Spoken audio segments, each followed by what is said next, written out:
আসসালামু আলাইকুম এভরিওয়ান, কেমন আছেন সবাই? আশা করি সবাই ভালো আছেন। আমার হাজবেন্ড অল্প কিছু জিনিস নিয়ে আসছিল দোকান থেকে, সেগুলাই দেখাচ্ছিলাম। কারণ আমার কাছে ভিডিও করার মতো কিছুই নেই বাজার ছাড়া, আমি কোনো কাজই করি না তার জন্য। তারপরে এখানে কলাগুলো আমার হাজবেন্ড নিয়ে আসছিল, সেগুলো দেখাচ্ছিলাম। জামগুলো কিন্তু আমিই নিয়ে আসছিলাম বাজার থেকে, মনে আছে আমার। তারপরে এই ফলটা কাটতেছিলাম, ভাত খাওয়া দাওয়ার পরে হবে।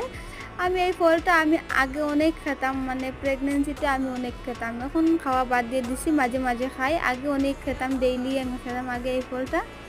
তারপরে আমি এই বোতলটাই কিনে আনলাম, 200 টাকা দাম নিয়েছে এই বোতলটা। অনেক অনেক বোতল আছে কিন্তু আমি নিয়ে আসিনি, আমার হাজবেন্ড নিয়ে আসছে। কারণ জানি না কিসের জন্য নিয়ে আসছে এত বোতল থাকা সত্ত্বেও। তারপরে এই জাম মাখাগুলো করছিলাম, যেগুলোই খেলাম রাতের বেলা। আমার খাওয়া দাওয়ার আগেই খেয়েছিলাম এটা জামগুলো। তারপরে ফলমূল খাওয়া দাওয়ার পর ভাত খেয়ে নিলাম, খাওয়ার পরে কলা খেয়ে নিলাম। Bye bye.